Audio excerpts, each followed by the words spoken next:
Et bonjour à vous les amis, aujourd'hui on se retrouve avec Ménard pour la suite des tutoriaux. Parce que je viens de me rendre compte que peut-être que tutoriel ça ne se disait pas, qu'on disait peut-être tutoriaux. Donc je ne sais pas. Pour aujourd'hui du coup ce que je sais par contre c'est qu'on va voir ensemble le Miranda. Donc c'est mon deck personnel, vous pouvez voir que je l'ai noté Miranda BS2++. Parce que c'est un deck que j'adore, il y a une synergie excellente dans ce deck, vraiment une très très forte synergie. Je vous le présente parce que sur la chaîne j'ai ouvert un vote un petit peu et pas mal de gens m'ont mis Masvar, pas mal de gens ne voulaient absolument pas Masvar. Pas mal de gens aussi ont également senti que Miranda c'était du beau jeu, c'était du jeu propre. Aujourd'hui je vous propose Miranda, tout simplement pourquoi? Parce que la prochaine vidéo, après celle-ci que vous allez donc avoir ce soir ou demain maximum, la prochaine vidéo sera consacrée à comment améliorer sa vision de jeu. Donc je vais vous donner des conseils stricts et purs pour le gameplay. Il ne s'agira pas de construire un deck, il ne s'agira pas de... d'un exemple de deck à copier-coller ou de réflexion ou n'importe quoi, ce sera vraiment uniquement du gameplay. Ce sera vous expliquer comment bien choisir par exemple son mulligan, à quel tour jouer, comment sentir si on peut contrer notre adversaire sur tel ou tel coup, comment accepter un défaut de son mulligan parce qu'on a dedans une grande force qui sera un gros contre à la créature adverse. Je vais tout de suite vous donner un exemple de ce que ce sera typiquement de ce genre de choses. Je sais qu'ici j'ai Colère du Ciel Père, j'en ai deux dans mon deck personnel. Et bien voilà, si je sais que par exemple je commence, je suis tour 1, j'ai pas de Rakshasa, mais dans ma main j'ai une Colère du Ciel Père et je joue contre un Sveltana qui va certainement jouer Vampire Volant, et bien mes amis je vais accepter ce mulligan à condition que j'ai un tour 2. Vous voyez, c'est ce genre de petits calculs sur lesquels je voudrais qu'on travaille ensemble sur la vision de jeu globale et pas immédiate. Parce qu'il faut savoir parfois sacrifier un petit peu son gameplay immédiat pour avoir plus tard un bien grand bien, parce que je vous assure que cette carte là contre Sveltana, avec ce deck, si elle ne sort pas vous perdez mes amis. Tout le jeu se joue là-dessus. Vous attendez qu'ils mettent un maximum de... j'espère pouvoir vous le montrer dans la session gameplay qui suivra juste après l'explication du deck. Si il sort un maximum de vampires, vous attendez le dernier moment qu'il ait bien rempli la board. Et là, vous lui faites une Colère du Ciel Père. Il perd tout, mes amis. Il a perdu toutes ses créatures. Vous avez un petit peu subi, mais ça va, ça se tient parce que les vampires tapent pas très fort, heureusement. Ils tapent souvent à 2, parfois à 3, je crois. Donc ça va vraiment, ça se gère. En fait non, ils tapent même tous à 2 ou à 1, il n'y en a pas qui tapent à 3 de mémoire, celle qui tape à 3 c'est la liche et c'est pas un vampire. Donc voilà, en gros, voilà, vous tankez, vous lui faites cracher toutes ces créatures et bim, Colère du Ciel Père et vous nettoyez la board. Alors aujourd'hui, le deck que je vous présente sera Miranda, championne mage des lames, qui est un héros absolument fabuleux, que j'adore, vraiment, je me fais plaisir avec l'académie en ce moment. Ça tombe bien puisque tip top aujourd'hui, les deux missions ce sera... les deux missions, c'est 2 victoires avec l'académie. Donc c'est un héros qui est pas équilibré, vous voyez, mais qui est très bien orienté. 2 de force, 1 en magie, 0 en fortune. Donc évidemment, on ne le jouera pas en fortune, on le jouera avec ses capacités magiques qui sont ici. Vous avez ici la magie neutre, primordiale, et la magie de l'air. Donc des magies très intéressantes. Ce 2 points de force qui est parfait pour partir sur créature. Et une capacité du héros, repositionner une créature magique alliée ciblée. C'est du pain béni, mes amis. Ça va nous permettre de faire des finish moves de la mort, puisque... vous allez voir qu'on joue ça avec les djinns, qui sont une carte très très puissante, une 4-4-8, c'est une créature magique, vous pouvez la déplacer, bam, et vous tapez à 4 mes amis, bim, dans les dents. Il suffit que vous ayez une deuxième créature sur la ligne, voilà, vous infligez 7-8 points de dégâts, enfin, c'est vraiment du bonheur. Alors, au niveau des événements, je le joue un petit peu à ma sauce, je vous le dis très sincèrement. Les événements, moi je vous conseillerais, si vous voulez être safe, vous mettez uniquement 2 ascensions du Diablomancien et 2 équilibres cosmiques et les 4 semaines d'Eras. Alors pourquoi les ascensions du Diablomancien, moi j'en mets 3 parce que quand je tombe contre quelqu'un qui me sort 3-4 ossuaires, bon ça arrive rarement mais quand même, et ça me fait beaucoup râler en fait, et j'aime pas du tout ça. Du coup je mets 3 ascensions pour pouvoir les contrer, parce que 2 c'est un petit peu léger. 2 ça va si votre adversaire vous sort un ossuaire et qu'il a pas trop de créatures à 1 et à 2, que son deck est pas bien équilibré. Quand vous en avez 2 ça va, mais franchement il vaut mieux en avoir 3. Je n'ai qu'un seul équilibre cosmique, pourquoi? Parce que l'équilibre cosmique sert surtout à contrer les masses phares au TK, et on n'en voit pas tellement en fait, on n'en voit pas tellement des masses phares au TK. Donc tranquille. Et ici les 4 semaines d'Eras, évidemment, qui donnent plus 1 d'attaque à toutes les créatures ciblées du même type. Alors pourquoi est-ce que j'ai pris ça? Parce que je vais jouer ce deck en Beastmaster. J'ai nommé Beastmaster en hommage à World of Warcraft. C'est un deck qui est consacré entièrement et tourné vers les créatures comme celle-ci, qui sont les Zombettes. Alors c'est un combo très très pratique. Vous allez jouer les apprentis cramoisis qui donnent à tous les hommes bêtes présents autour d'elle plus 1 d'attaque et également à tous les hommes bêtes présents loin d'elle ou à côté, peu importe, la capacité charge. Donc c'est très puissant. Quand vous faites un combo avec l'éclaireur Rakshasa, l'éclaireur Rakshasa tape à 3, vous l'avez sur la board. Je vous donne un exemple, j'espère pouvoir vous le montrer pendant la game, mais je préfère vous l'expliquer un petit peu avant, on sait jamais. Vous l'avez sur la board ici. Vous n'avez pas encore votre apprenti cramoisi, votre adversaire vous pose 2 créatures à 4 PV admettons, ou alors une qui est déjà un peu entamée parce que vous avez un tireur et voilà. Ce que vous faites, tac, vous déplacez votre éclaireur Rakshasa sur la lane de votre adversaire, derrière vous posez un apprenti cramoisi et bim, vous montez à 4 d'attaque et vous frappez à 4 sur toute la ligne mes amis avec la charge. Derrière, grâce à l'apprenti cramoisi, même s'il essaye de gérer avec une créature de mêlée pour essayer de sauver son tireur, si le tireur avait plus de 4 PV, ce qui est rare, hop, vous pouvez tirer avec l'apprenti cramoisi puisque c'est un tireur, vous pouvez choisir où vous voulez et vous prenez la lane comme ça. Alors là, le nombre de games que j'ai gagné là-dessus mes amis, c'est indescriptible. Alors je vous fais un petit peu la présentation du deck. C'est un deck académique comme vous le voyez bien. L'escarmoucheur Rakshasa qui est complètement pété, hein. Ça fait longtemps que je le dis, l'escarmoucheur c'est très puissant, très puissant, hein. Déjà une pool PV à 3, s'il avait une pool PV à 2 ce serait déjà assez puissant, mais là à 3 plus évasion c'est très fort. On note que c'est un homme bête, donc en plus d'être fort il fonctionne avec notre combo, très intéressant, on en met 4. Ici le phénix de la lune, ça vous le verrez je l'ai déjà dit mais vous le verrez dans la vidéo que je ferai, comment monter et créer un deck BS2 standard. Le phénix de la lune c'est obligatoire si vous jouez créature et que vous n'avez pas besoin de faire appel à votre cimetière comme avec Sveltana et avec les ossuaires, c'est obligatoire le phénix de la lune. Le nombre de games que j'ai gagné là-dessus c'est impressionnant. Alors ici les djinns liés à l'esprit. Alors j'ai longtemps hésité à les mettre, pourquoi je les mets? Pour tout vous dire, parce que c'est très intéressant, ça permet de hard counter en fait le bastion. Ça permet de hard counter le bastion sur le tour 1 du bastion en fait, simplement. Si votre adversaire tour 1 vous joue un... Comment ça s'appelle? Un tireur là, vous savez les créatures 2-1 là du bastion, les tireurs, vous mettez un djinn lié à l'esprit, il vous tape, vous tombez à 4, derrière boum vous attaquez, vous le prenez, il vous reste 4 PV, vous êtes très bien, et vous mettez votre djinn lié à l'esprit en position de mêlée dans ces cas là. Si vous avez un tireur derrière, bim, tireur de précision des arcanes et vous assurez la lane, vous êtes tranquille. Attention à pas vous prendre un pont détruit quand même contre les Akamas, mais contre les 4 vous devriez être relativement safe, puisque la plupart des 4 jouent moyennement fortune, c'est curieux mais ils préfèrent jouer les sorts en général, c'est ce que je vois de plus en plus. Alors une autre chose très intéressante avec cette créature, pour finir sur elle, c'est que elle est volante magique, donc vous pouvez la poser où vous voulez. Donc c'est à dire, ça c'est ce qu'on verra également dans le choix du mulligan, très important. Vous voyez que vous avez un tour 2. Il est plus intéressant si votre adversaire n'a pas les ponts détruits. Vous regardez votre tour 2, vous avez le choix entre celui-là et celui-là. Celui-là est un distance, celui-là est un distance ou mêlée, peu importe, vous choisissez. Évidemment, si vous avez cette créature-là en main et que en tour 3, vous n'avez que un Rakshasa par exemple, et bien évidemment vous allez poser votre djinn lié à l'esprit en position de tireur, pas en position de mêlée, puisque votre intérêt va pouvoir être de mettre votre Rakshasa en position de mêlée devant. Si vous en avez besoin, ne le faites pas tout le temps, parce que vous pouvez prendre un brin de soie de lune ou un pont détruit, mais ne serait-ce que vous les mettez sur 2 lanes séparées, mais vous avez la possibilité de bouger votre Rakshasa devant pour couvrir votre djinn lié à l'esprit s'il faut. Et notez également que vous pouvez utiliser la tente de la derviche, je n'en mets qu'une. C'est une carte qui est un petit peu en test, mais j'en suis très contente, j'en ai 2, j'en ai 2 ou 3, hop, j'en ai 2. C'est une carte qui est un petit peu en test, mais qui est très puissante. Elle permet de vous la poser, bah là vous faites le combo comme je viens de vous expliquer. Tour 2, vous mettrez votre djinn ici, devant, vous mettez avec le temps, hein, là vous mettez votre Rakshasa, voilà, vous tankez un adversaire, voilà, tac, vous le faites perdre son temps.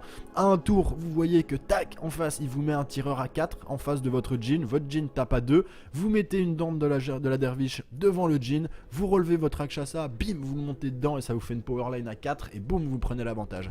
Très intéressant. Notez également que c'est le genre de move que vous ferez parfois grâce à ceci, à la téléportation. Vous le verrez après, j'essaierai de vous montrer tout ça. Vous verrez que la synergie est très forte, je vous montrerai ça, c'est un petit peu long à expliquer. Donc l'apprenti cramoisi, comme je vous ai expliqué, l'éclaireur Rakshasa. Alors là, bon, tout de suite on arrive un peu dans les gros sous, hein, on va pas se mentir, les 4 éclaireurs Rakshasa, bon bah c'est du bleu, c'est pas forcément donné. Après c'est du BS2, hein, c'est pas du Heart of Nightmare. C'est pas de l'extension Cœur des Cauchemars, donc avec les jokers ça doit pas être tellement cher, ça doit être 4 jokers j'imagine, je sais pas exactement, mais ça doit pas être trop cher. Si vous en avez 3 c'est possible, si vous en avez 2 ça va être dur. Le Phénix de la Lune est facultatif également. Tous les autres, ne pas les avoir c'est inadmissible, tout ça c'est du blanc, même ça vous devez les avoir, hein. Franchement vous devez les avoir. Si vous en avez 2 ça va, c'est le minimum, il faut en avoir 2. Celui-là je vous conseille vraiment d'en avoir 3. Alors ici on continue le djinn lié à l'esprit. Alors pourquoi le djinn lié à l'esprit? Eh bien pour équilibrer notre deck, c'est un tireur, un excellent tireur au demeurant, 3-3-6, très intéressant, bonne riposte, bonne attaque, bonne pool PV. Résistance au sort, du pain béni, combien de fois j'ai surpris mon adversaire avec ça? Combien de fois il était persuadé de pouvoir faire une frappe de foudre et se débarrasser de mon djinn parce qu'il avait pas lu la carte. Il tape dessus, boum, au lieu de taper à 6, ça tape à 3. Et il a payé 4 de coups pour faire ça mes amis, c'est un coup d'épée dans l'eau. Et vous êtes bien parce que votre djinn après hop, même si vous a pris un petit peu de PV, vous mettez une créature à évasion devant et c'est bon, il est cover, vous êtes bien. Alors ici, maîtresse derviche, on continue avec les gros sous, là on attaque les gros sous les amis, je suis désolé. La maîtresse derviche, vivacité, déviation à distance, très intéressant. Et la première fois que la maîtresse derviche détruit une créature pendant votre tour, elle gagne une attaque supplémentaire. Donc une pool PV assez faible, à 5, assez susceptible... sujette aux frappes de foudre qui tape à 6 malheureusement, ça il faut vous y attendre, mais elle a vivacité, attention elle n'a pas évasion, ne vous faites pas avoir, mais elle a vivacité, c'est à dire qu'elle peut se déplacer et attaquer pendant le même tour, ainsi que déviation à distance. Donc vivacité vous savez ce que c'est, mais déviation à distance c'est un peu plus compliqué. Quand votre adversaire vous tape à 3, admettons avec un tireur, c'est uniquement avec les tireurs, vous lui renvoyez 2 points de dégâts dans les dents, c'est à dire que vous ne prendrez vous qu'un seul point de dégâts et lui subira 2 points de dégâts. Il y a quelque chose de très important mes amis qu'il faut vraiment noter, il faut vous en rappeler. Si par exemple avec cette créature j'attaque un tireur qui a 2 de riposte, c'est moi qui attaque et je ne le tue pas avec mon attaque, admettons qu'il ait 5 PV. Quand je le frappe à 3, eh bien mes amis je devrais normalement, puisque je ne le tue pas, subir ces 2 points de riposte. Eh bien mes amis la déviation à distance marche également contre la riposte des tireurs de mêlée. C'est à dire que si la créature, par exemple je la tape à 3, elle a 5 PV et 2 de riposte, eh bien je vais lui renvoyer ces 2 de riposte dans les dents, c'est à dire que je la taperai à 5. Autrement dit cette créature, la maîtresse derviche, est très forte contre les tireurs, vous en doutez bien, particulièrement contre les tireurs de haut niveau, comme par exemple celui-ci, hein.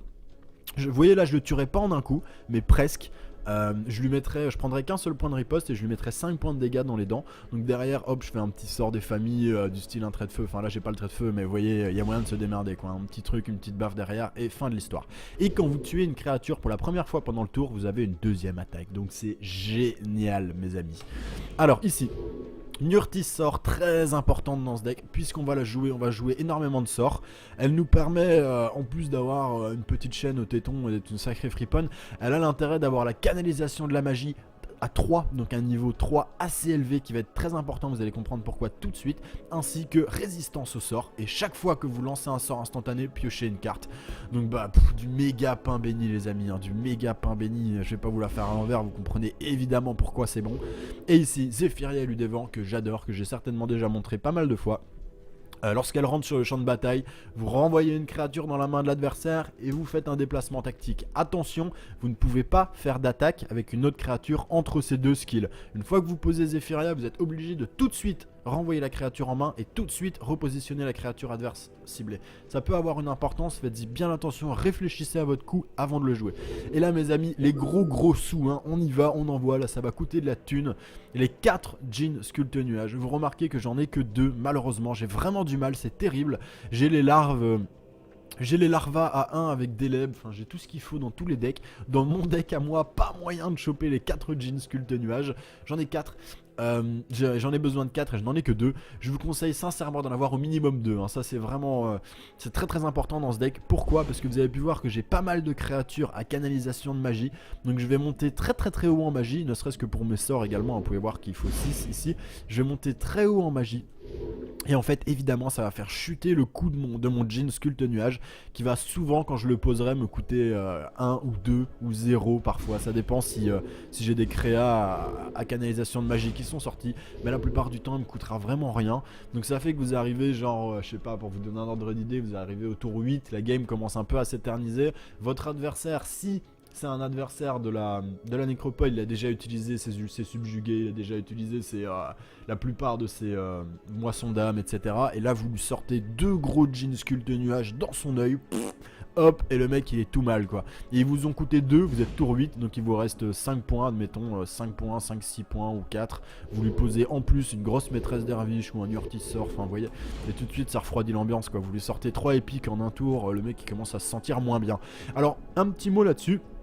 Avant de terminer avec les créatures, attention à pas vous emballer les amis. Quand vous jouez comme ça, vous avez vraiment un sentiment de surpuissance. Moi ça m'est arrivé plein de fois, ce que je vous dis ça m'est arrivé plein de fois hein. Des tours, j'arrivais tour 8 ou 9, sans déconner. Je lui posais maîtresse derviche, 2 jeans sculpte nuage, plus un Rakshasa, parce que les jeans sculpte nuage m'avaient coûté 1 point, vous voyez. Et plus un Rakshasa, et parfois même un tireur, enfin vous voyez, vous balancez plein de créatures, vous lui sortez 3 épiques, et vous vous dites, bah c'est bon là je vais l'éclater, le mec je vais lui rouler dessus. Ne vous emballez pas, ne vous sentez pas trop puissant avec ce deck, parce que ça arrive qu'on pose les créatures, on les pose comme un idiot en se disant allez je les pose là, boum boum boum, c'est bon, de toute façon je vais l'enfiler. Et le mec bah, il vous sort des bons contrôles, il réfléchit bien à ce qu'il fait et il gagne. Pensez bien quand même à bien placer vos jeans sculpte nuage, à bien réfléchir. Un jean sculpte nuage c'est très fort, mais c'est pas immunisé à la riposte, c'est une créature volante, donc sujette aux colères du ciel père, même si ça j'en ai jamais vu, hein. Depuis que je le joue, j'ai jamais vu quelqu'un qui m'a fait une colère du ciel père.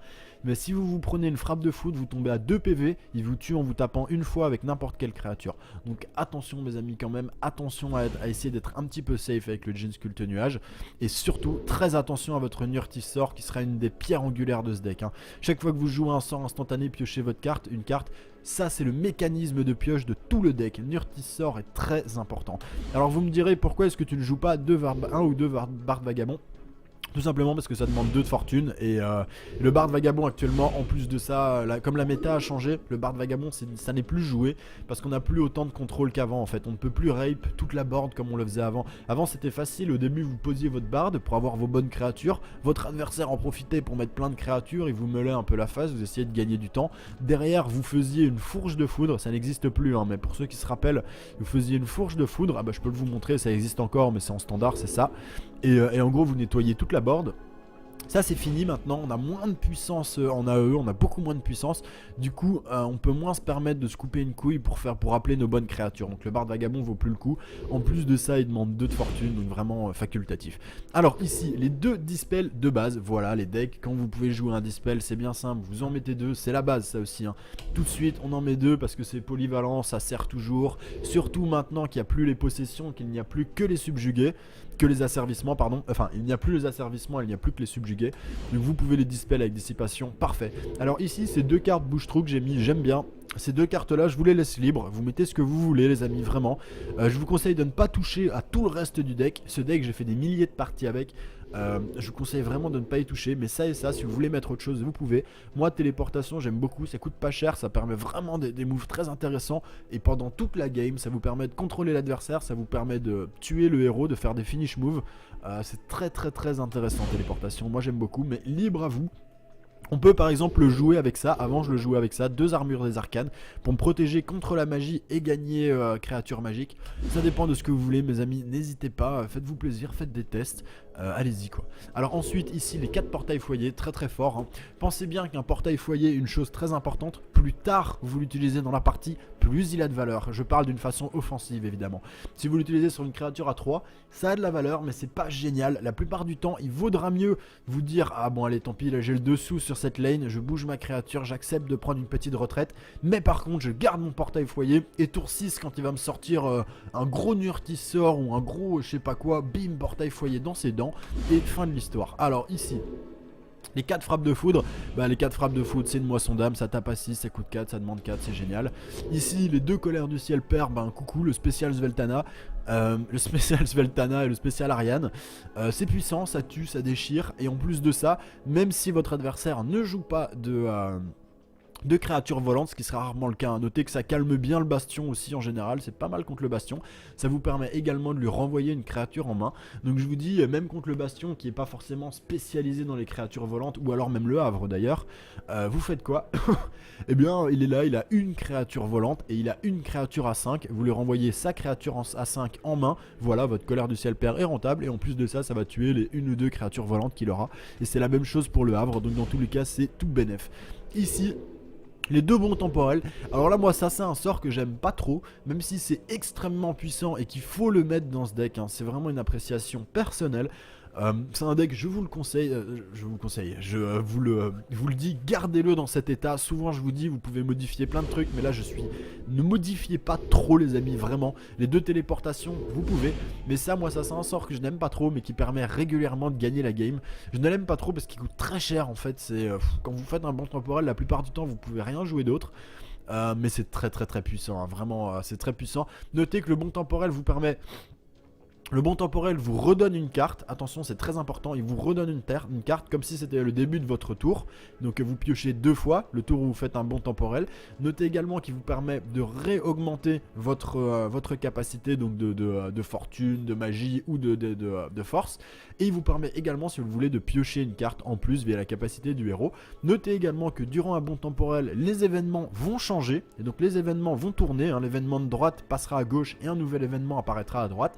Et notez également que les événements persistants du genre semaine des anciens, semaine du sanctuaire, tous les événements persistants que vous auriez pu payer en fait vont changer. Par exemple si vous payez pour avoir plus 4, plus 1 de dégâts avec semaine des anciennes races, après votre bon temporel, vous perdrez le bonus. Voilà mes amis.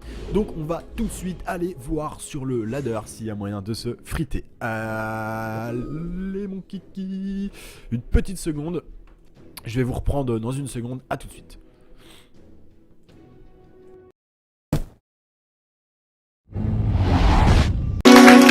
Vous savez ce qu'il a fait mon fils ce matin? Il a versé du lait dans un bol. Et il chie dedans. Alors je lui ai dit qu'est-ce que tu fais? Il me répond je chie dans un bol. Regarde maman, je fais des merdes qui flottent. Avec ce que tu fais à manger, je fais de la merde pleine de polystyrène. J'ai goûté, c'était délicieux. Il est intelligent cet enfant-là. Alors ça crotte, on la vend dans du papier tellement c'est bon. Nouveau vieux kiwi, encore plus de crottes qui flottent.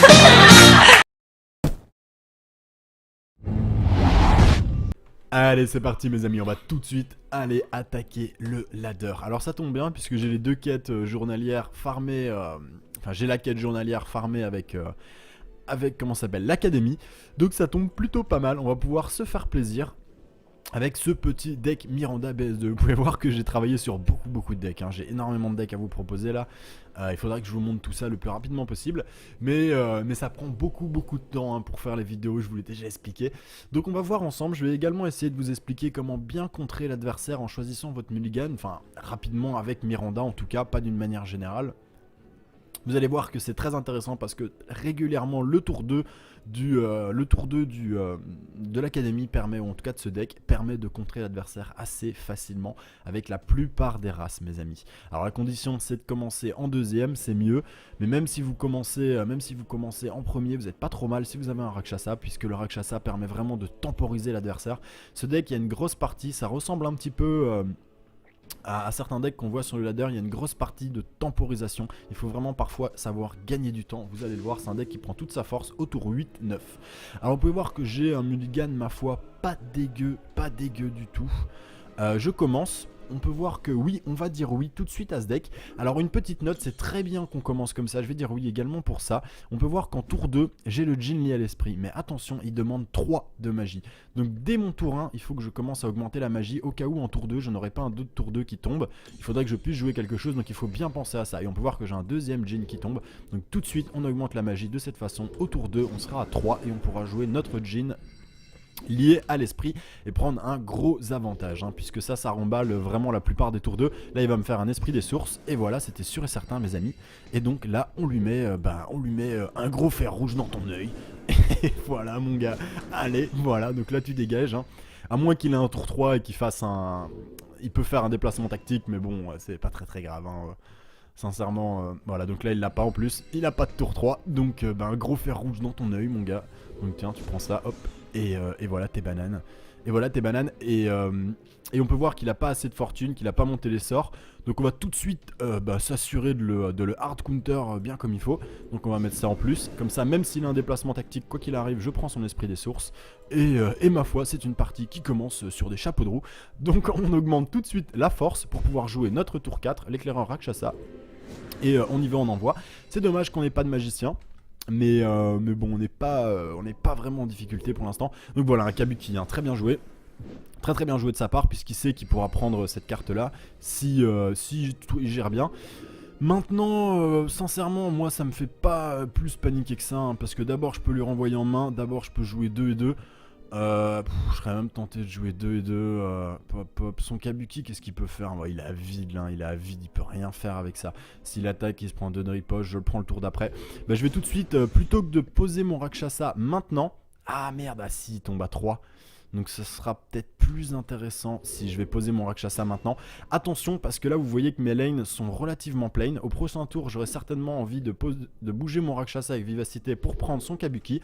Donc du coup celle-ci je la mettrai en position arrière, parce qu'on peut voir que j'ai beaucoup de créatures de mêlée. Ça arrive assez souvent avec ce deck, donc méfiez-vous-en. Alors là évidemment je n'attaque pas, puisque sinon ça me ferait tomber à 2 et il pourrait le prendre avec son Kabuki, ce qui me mettrait en difficulté. Donc là s'il attaque cette créature là, on est tout bon. Il va peut-être être tenté, il peut même pas, s'il fait un déplacement c'est même pas rentable. Donc voilà, ça c'était sûr, sauf que j'ai l'éclaireur Rakshasa, donc il va le perdre. Ici, bien joué. Bien joué, mais vous voyez il fait ça. S'il a rien d'autre à jouer, c'est très mal joué. Il a quelque chose d'autre, mais c'est une merde, ça va être géré avec ça. Vous voyez c'est très mal joué en fait, puisqu'il a rien de convaincant à jouer. C'est un peu mieux ça c'est un petit peu mieux, mais tu vas quand même y passer mon ami, bah ouais, facile. Ça c'était sûr. Mon loulou était déjà attaqué, donc c'est pas plus mal. Vous voyez, il peut encore me faire un pont détruit, mais c'est vraiment pas grave du tout mes amis, puisque ça vaut 4, ça vaut 4. S'il me fait un pont détruit à 3, c'est pas, vous voyez, c'est pas décisif. Hop, là on a un point trop. J'aurais pu piocher, mais je préfère monter très rapidement en magie. J'ai pas mal de jeux en main, j'ai vraiment de quoi faire. On peut voir que j'ai également un bon temporel qui va me coûter assez cher, donc je préfère monter en magie tout de suite. N'hésitez pas à rapidement vous mettre à piocher, très bien. Donc là il va me renvoyer évidemment cette créature là. Ah non, c'est trêve, c'est 2 créatures qui peuvent pas attaquer, ou alors c'est 2 créatures qui renvoient en main. Ah ouais, mais là il peut faire ça, la reposer, enfin c'est pas très intéressant, vraiment c'est pas passionnant. Donc là, on espère qu'il nous sorte des grosses créatures, ce serait intéressant, comme ça, hop, petit pont détruit des familles. Donc là, il compte un peu dessus, seulement si maintenant... Oh là là, il me refait ça, oh là là, c'est mauvais. Et vous voyez qu'il s'handicape, à chaque fois il se coupe une couille pour faire ça, et ça lui bouffe des cartes, ça lui bouffe des cartes, et moi ça me les bouffe pas, je vais les remettre. Donc voilà, ça c'est un peu plus dangereux comme carte, donc on va lui renvoyer en main je pense. On peut voir qu'on monte déjà pas mal du tout. Donc là, je pourrais utiliser ça et ça, 4. Le problème c'est que je suis exposé à lui, c'est dommage que j'ai pas 7, sinon on aurait été bien au niveau des multiples, j'aurais tué ça en un coup, j'aurais augmenté ça, ça renvoyé en main. Avec ça coûte 4, malheureusement c'est un petit peu plus cher que Semaine des Mercenaires. Donc là, il me counter plutôt pas mal. Maintenant c'est quand même du pipi de chien, on va pas se mentir, très sincèrement c'est du deck de rigolo ça. Donc hop, ça va se passer comme ceci, ça va se passer... là il tape à 2 quand même, il pourrait tenter de faire le freely. Je vais lui laisser pour l'instant celui-là, ça m'inquiète pas plus que ça vu que je suis un peu devant quand même. Ici je vais évidemment lui mettre un petit loulou comme ça. Et là on va bombarder, on va prendre place sur toute la lane. On va lui laisser cette lane là, pour le moment je le laisse, c'est pas très grave, je suis devant, j'ai plus de créatures. Donc on va tout simplement s'installer sur toute la map et se faire plaisir quoi, tranquillement. Un gros fer rouge dans ton œil, vous connaissez la marque de fabrique de la maison. Donc voilà, donc fais-toi plaisir sur cette lane. Donc bon, s'il a encore un pont détruit, il va se faire plaisir. Donc voilà, là un premier problème avec Raya, soupirante séductrice, qui est très gênante, vraiment très emmerdante avec ce deck. C'est vraiment un gros point pour mon adversaire. On peut noter que j'ai pas encore la frappe de foudre, donc un gros manque de succès. Je peux lui renvoyer en main, mais ça n'enlèvera pas, notez bien, si vous la tuez ou si vous la renvoyez en main, ça n'enlève pas le debuff de l'éclaireur Rakshasa mes amis, très important. Donc là je pourrais par exemple lui faire une semaine des anciennes races ici et augmenter et lui faire très mal. Coupler ça, oh non, je vais lui faire directement un bon temporel, comme ça il va bien flipper. Et en plus je perdrai le debuff du Rakshasa, donc ça c'est très intéressant pour nous. Alors maintenant il s'agit de bien jouer. Hop, j'ai bien envie de lui faire un bon temporel. Attendez, à combien je suis? 2, ça fait 4, ça fait pas grand chose en vérité. Ça nous fait, attendez, excusez-moi, 7, ça nous fait 14 points de dégâts. Il y a peut-être mieux à faire même 2, 6 x 2, 12 plus 1. Ouais, bon, ok. En gros, je vais faire tout de suite comme ça. Ah merde, celui-là est lié. Ah, ça, c'est bien joué de sa part. Très bien joué. Un petit peu de succès de la part de mon adversaire là. Et mais on va quand même lui faire, je vous montre comme ça la capacité à finish. C'est un peu greedy, c'est un peu greedy, je vous le dis tout de suite, c'est un peu gourmand. Mais vous allez voir que normalement ça va bien se passer. Avec le déplacement ici de la créature magique, plus ça, il y a vraiment moyen de dealer avec. Ça c'est un petit peu gênant, mais ça devrait aller. Vous remarquez que hop, je repioche une carte, j'attaque un nouveau tour, les événements ont changé, et je peux de nouveau augmenter mes ressources. Donc je vais piocher une carte par contre là, parce que je veux faire tomber de la carte, je voudrais avoir ma frappe de foudre pour me débarrasser de Raya. On peut voir qu'il prend un gros avantage avec sa Raya. Mais là il va vraiment être en difficulté, il tombe à 2 PV.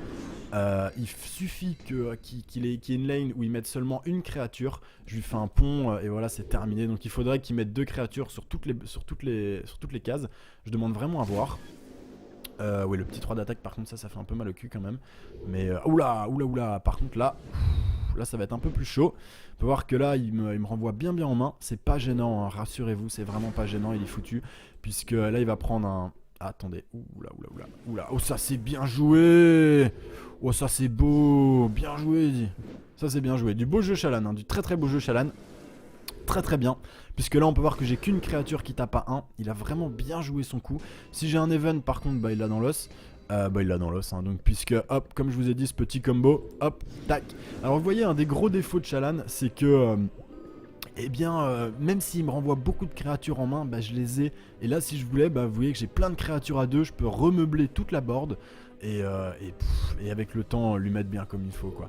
Donc voilà, hop, une petite victoire. Assez facilement négociée. Vous voyez que le bon temporel a tout à fait sa place dans ce deck. C'est une carte que moi j'aime pas trop parce qu'elle est chère. Vous pouvez voir que j'ai dû pour ça m'handicaper. J'ai pas pu invoquer de créature, mais ça m'a donné une victoire rapide et assez intéressante. Allez, on va se refaire un petit match, comme ça on va essayer de faire rapidement la quête journalière ensemble. Donc 2 victoires, parce que c'est un deck que j'aime bien, j'ai envie de vous faire plaisir, c'est du beau gameplay, on réfléchit bien là-dessus. C'est tout bénef quoi, j'ai envie de vous dire. Donc on va voir qui va être notre prochaine victime. On peut noter que Shallan est assez fort contre ce deck, ça vaut le coup de le dire. Par contre Ariane est assez faible, elle qui est d'habitude très forte, elle est assez faible contre ce deck. Vous allez le voir pourquoi, parce qu'il faut le jouer, il faut la jouer fine quand même. Ariane c'est un match-up très intéressant à jouer, moi j'aime pas trop. Donc comme d'habitude, ici tour 1, vous pouvez remarquer que ça fait 2 fois que je suis désavantagé. Vous pouvez remarquer que j'ai quand même gagné le match précédent assez facilement. Donc là évidemment on augmente la magie pour avoir notre tour 2 avec le djinn lié à l'esprit. Un move très important, pensez toujours à ça, sinon vous allez vraiment vous faire surprendre. On augmente souvent la force d'une façon machinale, faites bien gaffe. Ariane qui peut facilement nous faire des petits trucs un peu dégueux, du genre je te fais un petit ossuaire, je te fais un petit brin de soie de lune. Comme là par exemple typiquement je mettrais mon djinn lié à l'esprit ici, mais il y a toutes les chances pour qu'il me fasse un brin de soie de lune. Je vais plutôt choisir la fuite, je vais plutôt choisir de prendre toute la board et je tuerai celui-là certainement en faisant mon combo Rakshasa plus magicien. On n'a pas de colère du ciel père, un petit désavantage à nous. Par contre on a ça qui va nous permettre de nous renvoyer les archiliches, qui va nous faire tour 4. Ça c'est pas encore trop grave, c'est pas très gênant. Ici on peut voir qu'on a un petit tour 3 à vide. Donc ce que je vais faire là, je vais exceptionnellement utiliser celui-là sur un tour 3, parce que c'est un tour 3 vraiment chiant et que j'aimerais bien prendre l'avantage tout de suite sur la liche néophyte. De cette façon il ne pourra plus la couvrir, au prochain tour il sera obligé de la déplacer. Et on peut voir que tour 4 j'aurai mon éclaireur Rakshasa, donc je pourrais lui prendre. Voilà mon ami, hop. Et en plus de ça, vous avez pu voir aussi une des raisons pour laquelle je joue ça, c'est que... comment dire, pardon, je n'ai pas de tour 3 en fait, j'ai 2 tours 2, donc c'est pas super méga folichon. Notez quelque chose de super intéressant contre les decks avec des créatures vampires qui ont des drains de vie, vous pouvez les tanker avec vos Rakshasa, et s'il ne vous frappe pas mes amis, eh bien il n'empoche pas il ne se soignera pas. Donc là, alors là je vais me faire plaisir, là ça va être frappe de foudre immédiatement. Frappe de foudre là-dessus c'est un peu dommage, mais je le fais, en plus j'en ai une deuxième, donc là la question ne se pose pas. Hop, voilà, comme ça je prends ça. Ici, ça vaut pas la peine, faut pas se donner de mal. Donc là, il faudra quand même essayer de penser assez rapidement à regarder si on n'a pas les événements... comment ça s'appelle allez là... truc nécromancien pour balancer, pour lui kicker son cimetière, pour pas qu'il puisse nous faire des ossuaires. On peut voir qu'il a une carte, il faut compter mes amis, très important. J'expliquerai dans la vidéo gameplay, il faut compter, c'est très important. On peut voir qu'il monte à 4 de magie, donc là il est chaud. Là il commence à se réchauffer. S'il nous balance ça, c'est simplement parce qu'il n'a pas d'archéliche en main. Ça vous le savez mes amis, c'est sûr et certain. Il n'a pas d'archéliche, sinon il l'aurait mis maintenant en face de celle-là. Donc maintenant, vous ne vous gênez pas, vous balancez tout de suite ça. Ouh, attendez. Hop, au niveau des multiples. Ah ouais, mais là je prendrai la riposte. Vous voyez là le problème, grosse riposte. Du coup je serais gêné avec mon Rakshasa et avec celle-là. Donc là, bah tranquille, hein, gros fer rouge dans ton oeil. Voilà mon ami, hop. Ici on va pas attaquer à cause de la riposte. Donc là on est, le match est équilibré, hein, ne vous y trompez pas, je suis pas gagnant du tout, je suis pas gagnant parce que j'ai pas des très bonnes créatures sur la board. En main j'ai un peu épuisé mes sorts, on n'est pas super bien mais on n'est pas mal non plus, ça va parce qu'on a la derviche. Le problème c'est que la derviche va se faire moissonner la tronche, donc ça c'est un petit peu gênant. Il faudrait que j'arrive à lui faire sortir ces... Faudrait que j'arrive à lui faire sortir un petit peu ses moissons d'âme. Là on peut voir qu'il est monté à 4, hein, il en a en main, c'est sûr et certain. Au prochain tour on a 6, donc on va se balancer un Rakshasa plus un Jinli à l'esprit. Voilà, donc le premier ossuaire, hein, je vous avais prévenu. Donc là il faut vraiment commencer à tout de suite dégager les cartes. Tout de suite. Donc là malheureusement on va devoir jouer un Rakshasa. On va devoir jouer celui-ci, excusez-moi. On peut voir qu'il n'a pas attaqué. C'est curieux, putain, c'est vraiment bizarre. C'est dommage, je serais à 7, j'aurais joué ça et ça. Parce que je veux bien évidemment qu'il ne me tape pas là, hein. Donc hop, on lui met ça, un gros fer rouge dans ton oeil. Et pour l'instant on va devoir jouer comme ceci. Ainsi qu'un petit tireur ici. Donc là attention, malheureusement, là je vais l'attaquer quand même. Il y a d'énormes chances pour que je me prenne un brin de soie de lune. Il y a un moment de toute façon, si vous vous méfiez des brins de soie de lune, plus des moissons d'âme, plus des asservissements, bah s'il a les 4 en main, je vais être en difficulté quoi. Ça c'est clair et net. Au prochain tour il peut me faire un asservissement. Malheureusement je suis obligé de... vous êtes obligé, il y a un moment il faut lui faire sortir ses sorts quoi. Là ça va, je suis pas trop dans la merde. S'il m'en fait un, ça passe. S'il m'en fait deux, asservissement plus l'autre j'aurais du mal. Plus brin de soie de lune, s'il a les deux en main ça va être dur. Mais sinon bon il faut le jouer. Voilà, donc c'est un Banshee qui va tomber là-dessus évidemment. Là il va me le paralyser mais il se tue aussi. Donc là il faudrait vraiment qu'on chope rapidement un event. Vous voyez c'est pour ça que j'en mets 3. Parce que c'est très gênant. Là en plus elle va tout de suite revenir, hein. Elle va tout de suite revenir juste ici. Donc vous voyez un peu chiant, un petit peu chiant. Il faut vraiment que je chope un... Voilà, donc j'en ai un. Donc là on va tuer celui-là.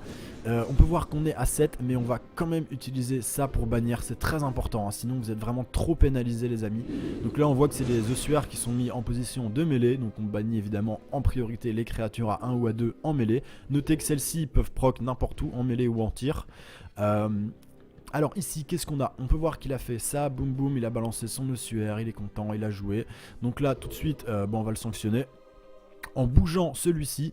En mettant 3, vous voyez si j'avais eu 3 et 7 j'aurais pu faire ça, hein, ça aurait été bien plus intéressant. Malheureusement le petit Rakshasa quand même je l'aime bien. Non je vais poser le Rakshasa quand même parce qu'en plus ça s'accorde bien avec les multiples. Je vais poser ça ici, voilà. Donc là il faut pas trop, là je vais attaquer, je vais prendre un point de dégâts mais ça me permettrait derrière de le tuer en un coup avec mon djinn à l'esprit. On peut voir que je monte à 6 de magie, je n'ai pas de créature à canalisation de magie, faites bien attention à ça parce qu'on peut se faire surprendre. Quand on a une créature à canalisation on se dit c'est bon je suis à 6, j'ai mon maximum. Mais non, parce que vous allez parfois perdre votre créature et tomber. Donc là s'il a encore un truc il va le reposer là, hein, sur l'éclaireur. J'espère juste que... Ah merde c'est un subjugué, c'est pas grave, j'ai un dispel donc on va le reprendre au prochain tour. Il ne peut pas attaquer immédiatement, donc très bonne affaire. Là, brin de soie de lune, évidemment. Donc voilà, là, il a bien craché ses sorts. Là, maintenant, il faut faire un point très important. Où est-ce qu'on en est? Est-ce qu'on est devant? Eh bien, oui, mes amis, on est devant. Parce qu'on va pouvoir le dispel, donc là il est dans le baba. On va pouvoir, ça c'est dommage, hein. Là une semaine du nécromancien ça aurait été parfait parce que j'aurais pu kick cette créature que je vais tuer. Malheureusement elle va pouvoir revenir dès le prochain tour. Donc là on va lui faire perdre du temps, hein, c'est tout. On lui fait perdre du temps, on a des créatures à 0. Ça sert à rien de les garder, on les met là, boum, on gagne du temps. On peut voir qu'il a utilisé beaucoup de... Et bien beaucoup de sorts déjà. Donc on peut espérer qu'il en ait plus trop. On va pas trop embarrasser notre ligne de mêlée. Donc on va se mettre ça. Si j'avais eu un djinn en main, j'aurais mis celle-là pour avoir la canalisation de magie. Elle payait pas cher, notez ça. Donc là, mon éclaireur Rakshasa, je le mets sur cette ligne-là. Pourquoi? Parce que s'il est encore un brin de soie de lune, de cette manière-là, je ne pénalise pas ça. Celui-là a déjà pris une baffe dans la tronche niveau point d'attaque. Donc c'est pas encore trop grave. On y va. À partir de maintenant, mes amis, à chaque tour, il faudra essayer d'économiser un point pour pouvoir piocher. Voilà le seigneur de la mort. Donc c'était sûr. Ah putain, ça fait chier par contre. Là, il a vraiment beaucoup de jeux. Là, il a eu beaucoup de sorts. Ça a été fort pénalisant pour moi avec cet ossuaire qui va encore une fois proc. Là je suis pas très bien parce que je peux pas me débarrasser du Seigneur de la Mort dans l'immédiat. Il faudrait que je pioche une frappe de foudre. Mais j'en ai déjà utilisé 2. Il m'en reste 2. Pas évident du tout les amis. On peut voir que ça sort ici encore une fois à l'ossuaire. Je peux pas le tuer immédiatement. Il faudrait que je joue 3 créatures pour pouvoir piocher. Mais non, je ne pourrais pas. Donc là, il va falloir piocher. Ah là là là là. Là, c'est pas bon. Donc j'avance cette créature pour pouvoir jouer ça. Il va falloir tempo les amis. Il va falloir vraiment temporiser à mort. Ouais, il va falloir tempo. Lui gagne une deuxième attaque. Attention s'il tape sur une créature qui a 1 d'attaque ou moins. Donc s'il attaque là-dessus, il aurait une deuxième attaque et ça lui permettrait de me taper à 4 sur mon magicien puisqu'il ferait bouger celle-là. Donc je vais mettre tout de suite ça ici, ça ici et ça ici. Donc là les amis c'est pas évident hein. Je vous le dis tout de suite, c'est pas évident. Celui-là a drain de vie 2 donc ça sert à rien de l'attaquer tout de suite. Hop, ici. Si on a un petit peu des events qui proc et tout, on pourra se démerder. Mais contre ça c'est vraiment pénalisant. Là s'il a encore un bon sort je vais être en difficulté. S'il a pas de sort encore maintenant ça va. Mais c'est pas évident, je vous le dis c'est vraiment pas évident. Attention aussi parce que cette carte là quand elle va mourir m'infligera 0 points de dégâts. Normalement quand elle meurt elle vous inflige des points de dégâts équivalents à ses points d'attaque. Mais là comme elle a été mise à 0 elle ne m'infligera pas de points de dégâts. Donc là je suppose... Ah non même pas. Oh, quel con. Oh là là là ça c'est moche, vous voyez ça c'est moche. Oh putain. Mais d'un côté c'est pas plus mal. C'est pas plus mal en fait. Ce qu'il a fait c'est un peu con. Ah mais il a pas mal de points encore. Mais il a gaspillé ses propres cartes. S'il a une deuxième nuée d'insectes ça va, mais vous notez qu'on a égalité, j'ai plus de créatures et j'ai plus de force d'attaque. Ok, ça c'est chiant, ok, c'est clair, mais j'ai plus de points d'attaque, même si j'en garde qu'une ici, puisque celle-là a résistance au sort. Donc voilà, le Phénix de la Lune, très important, hein, vous voyez, grâce à ça il va pouvoir tenir, mais c'est con parce qu'il le joue alors qu'il est obligé de bannir des cartes de son cimetière. Donc là je sais pas ce qu'il fait, hein, un move pas malin du tout, puisque j'ai un tireur, hein, donc je peux prendre... Ah non je peux pas, merde, bien vu. Et vous voyez que celui-là me coûte 1. Mon Djinn Sculpte Nuage me coûte 1 les amis, c'est génial. Donc là on a un tireur magique mais qui est un Djinn. Et là on a un tireur magicien. Papapilop. Ouais. Ah non merde je peux pas. Attendez. Ah c'est dommage, j'aurais pu faire un super move là. J'aurais augmenté celui-là à 3. Je le passais là-dedans, bim, il tombait à 3. Je bougeais celui-là grâce à la capa de truc et je posais ça derrière. Et là, du coup, ça faisait monter celui-là à 3 avec charge et je tuais les deux, mes amis. Ça aurait été un super coup, mais vous pouvez voir que ça coince. 4-3, ça nous fait 7 plus 1, ça nous fait plus 4, ça nous fait 11. On n'a que 10 points, malheureusement. Donc, pour ce tour, on va piocher en cherchant une autre solution. Je pourrais également utiliser... Bah non. Ah, attendez. 3. Ouais mais je subirais la riposte là et je mourrais aussi donc pas bon du tout, pas bon. On va piocher une petite carte, s'ouvrir un peu le jeu. Une petite tente de la derviche, ma foi assez intéressante mais qui sera pas utile dans l'immédiat. On va se mettre ça là, hop. Comme ça je pourrais essayer de contrôler cette lane hein, avec un peu de temps. On peut voir que j'ai une ascension qui est tombée aussi. Ça tombe bien parce que je vais jouer 5 et 1. Donc je vais tout de suite jouer l'ascension contre la pire créature de mêlée qui soit. C'est celle-ci, elle est vraiment horrible, j'aime pas du tout. Et voilà, donc là on peut voir qu'il a plus qu'une carte. Il y a peu de chances qu'il ait un brin de soie de lune, très peu de chance. Donc on va lui faire une grosse powerline des familles. Et on va comparer tous les deux nos DPS. Et on va bien s'amuser puisque je suis certainement bien plus fort que toi. Et on va je pense se mettre... On va pas se mettre ça en fait, non, on va se mettre ça. Ici, voilà, comme ceci. Et ici, malheureusement, on est un peu vraiment vachement obligé de subir. Je vais commencer à attaquer cette créature-là. Pourquoi? Parce que c'est une créa que j'aurais eu du mal à tuer. Elle a une grosse forte pool PV. Et si j'ai un sort, il faut en priorité que je m'occupe de lui. Donc là, il faut vraiment essayer de commencer à piocher. Hein, sinon, je vais avoir mon adversaire, excusez-moi, va avoir un card advantage sur moi. Donc on peut voir que là, j'ai un meilleur avantage que lui. Hein, puisque si je pioche, j'aurai 4 cartes. Lui, à piocher, il en a 3. Donc j'ai le card advantage. C'est très intéressant. J'ai plus de créatures et j'en ai des meilleures. S'il pioche pas de sort, il va vraiment être en difficulté. S'il me sort un sort, je vais être en difficulté. Et oui mes amis. Donc là, vous inquiétez pas, on n'est pas si mal. Hein. Notez que celui-là, si j'arrive à me débarrasser de ça, je peux déplacer mon Djinn ici, profiter de la tente de la derviche, attaquer tout de suite avec vivacité, prendre cette carte-là. Ah oui, il soigne en plus quand il tue une créature avec un de ses vampires. Donc assez gênant pour moi. Donc là, bien, il a libéré, mais vous pouvez voir que tac tac, il a utilisé l'attaque de ses créatures. Ça va, ça va, ça va, on n'est pas dégueu. Hein. Avec ça, ah merde, ça fait chier, il va me renvoyer. Évidemment. Là, il m'aurait renvoyé le jean, ça aurait été con, hein, parce que le jean coûte pas cher, il me coûte que 1. Donc pensez-y, hein, si vous tombez contre un joueur... Là, il me faudrait vraiment une petite semaine, un petit... ouais, il me faudrait que j'ai l'event là. Un petit portail foyer, ma foi, fort intéressant. Mais c'est pas vraiment ce que j'aurais voulu. Je peux augmenter ça, hein. C'est un... Ah, c'est une derviche, c'est pas un djinn. Je pensais que c'était un djinn.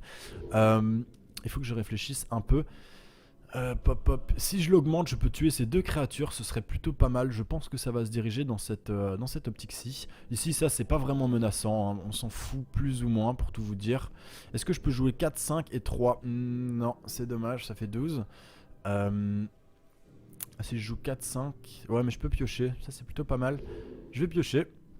Ah, une colère du ciel père. Yes! Donc là, super, les amis. Vous allez voir la puissance de la betterave. Attention, c'est parti, mon kiki. Puissance de la betterave. Qui coûte le plus cher et la plus grosse riposte, vraiment casse-couille? Celui-là. Donc on fait ça ici. Et regardez bien, les amis. Hop là, boum, tout le monde est mort. Celui-là, hop, il descend ici, bim, il prend ça, et bim, dans ta face, mon gars. Et donc maintenant, un bon gros fer rouge dans ton œil, comme on aime bien, hein, c'est notre marque de fabrique. Tac, on se balance ça, et voilà. Donc la colère du ciel perd vraiment bien. En plus de ça, j'ai pioché, hein. Donc très bien, mon adversaire qui a pas joué beaucoup de cartes le dernier tour, donc il a pu revenir un peu dans la game. On peut voir que là j'ai ma derviche en pole position, hein, donc si ça va reproc avec le suaire, bah, je le tue en un coup. Et j'ai une deuxième attaque, donc très bien, hein, je continue le travail. Ici on va essayer de le finir, hein, maintenant on va vraiment essayer de le finir. En lui renvoyant les cartes en main, sauf si vraiment il a plein de créatures à poser, mais sinon on va vraiment essayer de le finir là. Allez, allez, allez, mon petit Huron, vas-y, joue. De toute façon, là, si t'as pas de subjugué, mon gars, c'est un gros fer rouge dans ton œil. C'est fini. C'est la fin des haricots, mon petit furet. Bon, qu'est-ce que ça donne, là? C'est bon. Hop, un petit coup de vérification sur Audacity, si tout fonctionne. Donc, un adversaire Norbertos PL qui est un petit peu long. Avec sa belle bannière de base de la nécropole. Très bien joué à toi, mon ami. Un grand move, voilà, ça c'est dit. Allez, pose-le là, surtout pose-le là, ça ce serait très fort. S'il le pose là, c'est l'erreur fatale, il doit évidemment le poser là, très bien joué. Ah, un petit phénix de la lune, pose-le là derrière, allez, pose-le là derrière. Il a de la chance d'ailleurs que j'ai pas le mien de phénix de la lune, sinon il serait vite en difficulté. Ah, très bien joué à lui. Il veut avancer sur mon djinn, hein. Très bien joué à lui, sauf que je vais lui mettre une grosse créature ici, donc là, on n'a toujours pas les events, hein. Vous remarquez que mon adversaire joue un peu sa vie là, pour tout vous dire. Donc bim, hein, un gros fer rouge dans ton œil, je te prends tes 2 créatures. Ici, je te la renvoie en main, vite fait bien fait, hein, ça c'est clair et net. Je te mets 4 et au prochain tour, bah, je te tue. Puisque déplacement tactique, tu l'as dans le baba. Et celle-là, vous remarquez que je peux encore la déplacer. Hein. Je pourrais par exemple faire le salaud et la mettre ici. Et c'est d'ailleurs ce que je vais faire en fait. Comme ça, il va m'attaquer, il va se prendre 2 de riposte dans les dents parce qu'il aura pas lu la carte. Et donc il va se prendre le 2, je le tuerai en un coup et derrière, un gros fer rouge dans ton œil.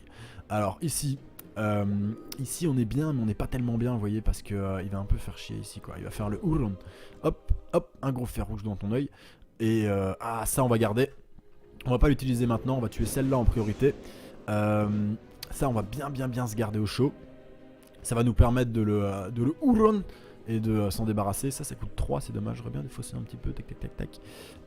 Pop, on va se mettre ça là. Vous voyez, comme ça je prends toutes les lanes en fait, hein. Et au prochain tour je lui fais ça, plus un déplacement, et en fait quoi qu'il arrive j'ai gagné en fait. Donc c'est plutôt bien, c'est plutôt pas mal. On va mettre ça là pour le faire flipper ici un peu en bas. Et voilà mes amis. Vous remarquez cette carte, hein, la tente de la derviche, je n'en mets qu'une, parce que si j'en mettais 2 je saurais pas à la place de quoi mettre la deuxième. Ça coûte que 2 et c'est très pratique, hein. Vous avez pu remarquer cette game que ça m'a été assez utile. Et ça l'est encore maintenant. Ça veut dire que potentiellement ici c'est tout simplement, il peut pas me faire de brin de soie de lune, mais potentiellement ici j'ai 2 créatures. S'il me sort ici un gros seigneur de la mort, admettons qu'il n'y ait pas le sueur, hein, admettons, je bouge mon djinn, paf, et je peux taper à 7 et je lui prends en un coup les amis. Bénéf, tout bénéf.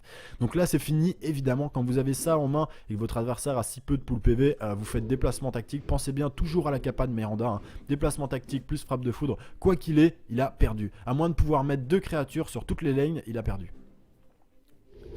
Là c'est pas mal ça, il va me renvoyer certainement la maîtresse derviche, évidemment la plus chère, hein. Une petite erreur, il aurait mieux fait de me renvoyer ça je pense. Enfin là en fait il compte là-dessus, hein. Sauf que s'il met rien là derrière, avec ça je tuerai ça et je bougerai là. Et voilà, j'aurais même pas besoin de faire de sort ni rien du tout. Mais là il peut pas tenir, hein. C'est fini, je vous le dis, c'est fini, archi fini. Quoi qu'il fasse, Je vois pas ce qu'il peut faire. Il faudrait qu'il me fasse un subjugué. Il faudrait qu'il me fasse un subjugué là-dessus. Et que j'ai pas les events. Et que j'ai pas l'event pour augmenter l'attaque. Je ne pourrais le taper qu'à 3. Mais ça remettrait qu'à plus tard, quoi, vous voyez. Je pense même que je devrais même pas utiliser la capa de Miranda. Il pourra pas mettre 2 créatures partout. Voilà, donc il le sait, hein, il le sait. C'est un joueur qui est bon parce que beaucoup de joueurs ne le savent pas, ils prennent du temps. Mais là, il devrait se rendre compte qu'il a perdu, il devrait passer. Enfin, vous voyez, c'est bien de jouer jusqu'au bout, hein, bravo à lui. Mais très beau move qu'il a fait d'ailleurs avec son Phoenix. C'est bien de rester jusqu'au bout, mais il devrait se rendre compte qu'il a perdu quand même, et j'ai l'impression qu'il se rend pas très compte en fait. Donc bah ça tombe bien, vous pouvez voir que bon là je pourrais, ouais là c'est un peu pas du jeu parce que je pourrais faire ça, mais pour vous montrer quand même, je vais quand même on va se mettre en situation, hein, comme s'il avait pu mettre 2 créatures partout, vous voyez, on va vraiment se le faire façon old school à la maison quoi, pour remarquer que j'ai Zephyria aussi, hein, donc c'est même pas du jeu, hein, c'est vraiment même pas du jeu. Ouais, c'est vraiment même pas du jeu, j'ai tout en fait. Je vais utiliser Zephyria pour frimer un peu. Ouais, allez, hop, tac, et vous voyez que, comme dans de l'eau, c'est terminé, mes amis. Donc voilà, on a réussi notre petite quête journalière, apprenti des arcanes. Je suis plutôt content, je vous ai montré 2 matchs qui étaient, selon moi, très intéressants. Vous trouverez... Dans la description de la vidéo, vous trouverez un lien Platoon TV vers le deck. N'hésitez pas à le noter, ça me fait plaisir. Vous savez que ça me prend beaucoup de temps de mettre les decks sur Platoon TV. Donc si pour vous ça vous aide un petit peu à revoir le deck, à pouvoir réfléchir, à le voir plus facilement, parce que c'est pas évident de faire un copier-coller en regardant dans la vidéo, en notant tout. N'hésitez pas à noter, quoi. Moi ça me fait plaisir. N'hésitez pas à vous abonner, à liker, à commenter. Vous savez que je parle avec tout le monde, hein. Je réponds toujours à tout le monde sur le Facebook de la chaîne ou sur la chaîne YouTube, hein. Vous trouverez tous les liens dans la bannière YouTube. Je vous fais des gros bisous les amis, et on se retrouve, je l'espère, très bientôt. Ciao ciao.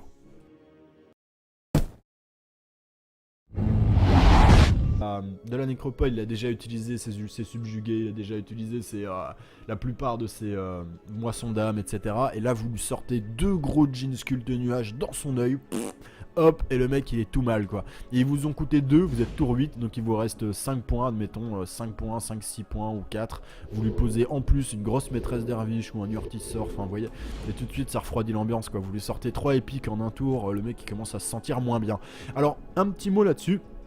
Avant de terminer avec les créatures, attention à pas vous emballer les amis. Quand vous jouez comme ça, vous avez vraiment un sentiment de surpuissance. Moi ça m'est arrivé plein de fois, ce que je vous dis ça m'est arrivé plein de fois, hein. Des tours, j'arrivais tour 8 ou 9, sans déconner. Je lui posais maîtresse derviche, 2 jeans sculpte nuage, plus un Rakshasa, parce que les jeans sculpte nuage m'avaient coûté 1 point, vous voyez. Et plus un Rakshasa, et parfois même un tireur, enfin vous voyez, vous balancez plein de créatures, vous lui sortez 3 épiques, et vous vous dites, bah c'est bon là je vais l'éclater, le mec je vais lui rouler dessus. Ne vous emballez pas, ne vous sentez pas trop puissant avec ce deck, parce que ça arrive qu'on pose les créatures, on les pose comme un idiot en se disant allez je les pose là, boum boum boum, c'est bon, de toute façon je vais l'enfiler. Et le mec bah, il vous sort des bons contrôles, il réfléchit bien à ce qu'il fait et il gagne.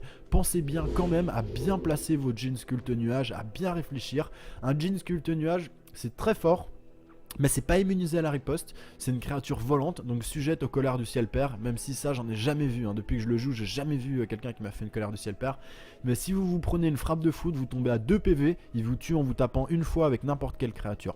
Donc attention mes amis quand même, attention à essayer d'être un petit peu safe avec le jean sculpte nuage, et surtout très attention à votre Urtisor qui sera une des pierres angulaires de ce deck, hein. Chaque fois que vous jouez un sort instantané, piochez votre carte, une carte. Ça c'est le mécanisme de pioche de tout le deck. Urtisor est très important. Alors vous me direz pourquoi est-ce que tu ne joues pas 1 ou 2 Bard Vagabond?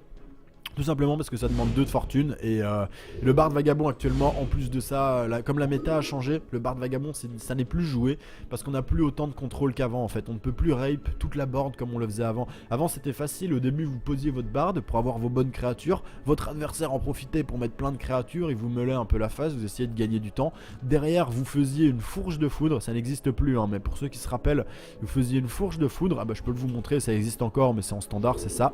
Et en gros vous nettoyez toute la board. Ça c'est fini maintenant, on a moins de puissance en AE, on a beaucoup moins de puissance.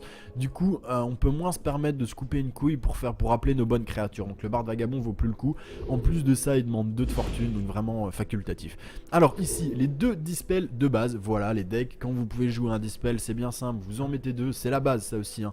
Tout de suite on en met 2 parce que c'est polyvalent, ça sert toujours. Surtout maintenant qu'il n'y a plus les possessions, qu'il n'y a plus que les subjugués, que les asservissements pardon, enfin il n'y a plus les asservissements, il n'y a plus que les subjugués. Donc vous pouvez les dispel avec dissipation, parfait. Alors ici c'est 2 cartes bouche-trou que j'ai mis, j'aime bien. Ces deux cartes là je vous les laisse libres, vous mettez ce que vous voulez les amis, vraiment. Je vous conseille de ne pas toucher à tout le reste du deck. Ce deck j'ai fait des milliers de parties avec. Je vous conseille vraiment de ne pas y toucher, mais ça et ça, si vous voulez mettre autre chose vous pouvez. Moi téléportation j'aime beaucoup, ça coûte pas cher, ça permet vraiment des moves très intéressants. Et pendant toute la game ça vous permet de contrôler l'adversaire, ça vous permet de tuer le héros, de faire des finish moves. C'est très intéressant téléportation, moi j'aime beaucoup, mais libre à vous. On peut par exemple le jouer avec ça, avant je le jouais avec ça, 2 armures des arcanes pour me protéger contre la magie et gagner créature magique. Ça dépend de ce que vous voulez mes amis, n'hésitez pas, faites-vous plaisir, faites des tests. Allez-y, magique, vous pouvez la déplacer, bam, et vous tapez à 4 mes amis, bim, dans les dents. Il suffit que vous ayez une deuxième créature sur la ligne, voilà, vous infligez 7-8 points de dégâts, enfin, c'est vraiment du bonheur. Alors, au niveau des événements, je le joue un petit peu à ma sauce, je vous le dis très sincèrement. Les événements, moi je vous conseillerais, si vous voulez être safe, vous mettez uniquement 2 ascensions du diablomancien et 2 équilibres cosmiques et les 4 semaines des races. Alors pourquoi les ascensions du diablomancien, moi j'en mets 3 parce que quand je tombe contre quelqu'un qui me sort 3-4 ossuaires, bon ça arrive rarement mais quand même, et ça me fait beaucoup râler en fait, et j'aime pas du tout ça. Du coup je mets 3 ascensions pour pouvoir les contrer, hein, parce que 2 c'est un petit peu léger. 2 ça va si votre adversaire vous sort un ossuaire et qu'il a pas trop de créatures à 1 et à 2, que son deck est pas bien équilibré. Quand vous en avez 2 ça va, mais franchement il vaut mieux en avoir 3. Je n'ai qu'un seul équilibre cosmique, pourquoi? Parce que l'équilibre cosmique sert surtout à contrer les masses phares au TK, et on n'en voit pas tellement en fait, hein, on n'en voit pas tellement des masses phares au TK. Donc tranquille. Et ici les 4 semaines des races, évidemment, qui donnent plus 1 d'attaque à toutes les créatures ciblées du même type. Alors pourquoi est-ce que j'ai pris ça? Parce que je vais jouer ce deck en Beastmaster. J'ai nommé Beastmaster en hommage à World of Warcraft. C'est un deck qui est consacré entièrement et tourné vers les créatures comme celle-ci, qui sont les Zombettes. Alors c'est un combo très pratique. Vous allez jouer les apprentis cramoisis qui donnent à tous les Zombettes présents autour d'elle plus 1 d'attaque, et également à tous les Zombettes présents loin d'elle ou à côté, peu importe, la capacité charge. Donc c'est très puissant. Quand vous faites un combo avec l'éclaireur Rakshasa, l'éclaireur Rakshasa tape à 3, vous l'avez sur la board. Je vous donne un exemple, j'espère pouvoir vous le montrer pendant la game, mais je préfère vous l'expliquer un petit peu avant, on sait jamais. Vous l'avez sur la board ici. Vous n'avez pas encore votre apprenti cramoisi, votre adversaire vous pose 2 créatures à 4 PV admettons, ou alors une qui est déjà un peu entamée parce que vous avez un tireur, et voilà. Ce que vous faites, tac, vous déplacez votre éclaireur Rakshasa sur la lane de votre adversaire. Derrière, vous posez un apprenti cramoisi et bim, vous montez à 4 d'attaque et vous frappez à 4 sur toute la ligne, mes amis, avec la charge. Derrière, grâce à l'apprenti cramoisi, même s'il essaye de gérer avec une créature de mêlée pour essayer de sauver son tireur, si le tireur avait plus de 4 PV, ce qui est rare, hop, vous pouvez tirer avec l'apprenti cramoisi, puisque c'est un tireur, vous pouvez choisir où vous voulez et vous prenez la lane comme ça. Alors là, le nombre de games que j'ai gagné là-dessus, mes amis, c'est indescriptible. Alors je vous fais un petit peu la présentation du deck. C'est un deck académique comme vous le voyez bien. L'escarmoucheur Rakshasa qui est complètement pété, hein. Ça fait longtemps que je le dis, l'escarmoucheur c'est très puissant, très puissant, hein. Déjà une pool PV à 3, s'il avait une pool PV à 2 ce serait déjà assez puissant, mais là à 3 plus évasion c'est très fort. On note que c'est un homme bête, donc en plus d'être fort il fonctionne avec notre combo, très intéressant, on en met 4. Ici le phénix de la lune, ça vous le verrez je l'ai déjà dit mais vous le verrez dans la vidéo que je ferai, comment monter et créer un deck BS2 standard. Le phénix de la lune c'est obligatoire si vous jouez créature et que vous n'avez pas besoin de faire appel à votre cimetière, comme avec Sveltana et avec les ossuaires, c'est obligatoire le phénix de la lune. Le nombre de games que j'ai gagné là-dessus c'est impressionnant. Alors ici les djinns liés à l'esprit. Alors j'ai longtemps hésité à les mettre, pourquoi je les mets? Pour tout vous dire, parce que c'est très intéressant, ça permet de hard counter en fait le bastion. Ça permet de hard counter le bastion sur le tour 1 du bastion en fait, simplement. Si votre adversaire tour 1 vous joue un... Comment ça s'appelle? Un tireur là, un tireur. Et bonjour à vous les amis, aujourd'hui on se retrouve avec Ménard pour la suite des tutoriaux. Parce que je viens de me rendre compte que peut-être que tutoriel ça ne se disait pas, qu'on disait peut-être tutoriaux. Donc je ne sais pas. Pour aujourd'hui du coup ce que je sais par contre c'est qu'on va voir ensemble le Miranda. Donc c'est mon deck personnel, vous pouvez voir que je l'ai noté Miranda BS2++. Parce que c'est un deck que j'adore, il y a une synergie excellente dans ce deck, vraiment une très forte synergie. Je vous le présente parce que Sur la chaîne, j'ai ouvert un vote un petit peu et pas mal de gens m'ont mis Masvar, pas mal de gens ne voulaient absolument pas Masvar. Pas mal de gens aussi ont également senti que Miranda c'était du beau jeu, c'était du jeu propre. Aujourd'hui je vous propose Miranda, tout simplement pourquoi? Parce que la prochaine vidéo, après celle-ci que vous allez donc avoir ce soir ou demain maximum, la prochaine vidéo sera consacrée à comment améliorer sa vision de jeu. Donc je vais vous donner des conseils stricts et purs pour le gameplay. Il ne s'agira pas de construire un deck, il ne s'agira pas de... d'un exemple de deck à copier-coller ou de réflexion ou n'importe quoi. Ce sera vraiment uniquement du gameplay. Ce sera vous expliquer comment bien choisir par exemple son mulligan, à quel tour jouer, comment sentir si on peut contrer notre adversaire sur tel ou tel coup, comment accepter un défaut de son mulligan parce qu'on a dedans une grande force qui sera un gros contre à la créature adverse. Je vais tout de suite vous donner un exemple de ce que ce sera typiquement de ce genre de choses. Je sais qu'ici j'ai Colère du Ciel Père, j'en ai 2 dans mon deck personnel.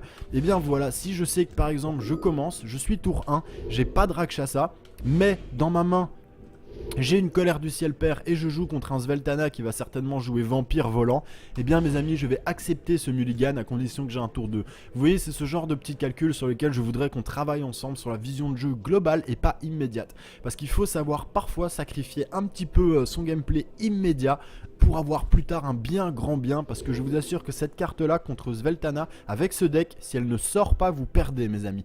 Tout le jeu se joue là-dessus. Vous attendez qu'ils mettent un maximum de... j'espère pouvoir vous le montrer dans la session gameplay qui suivra juste après l'explication du deck.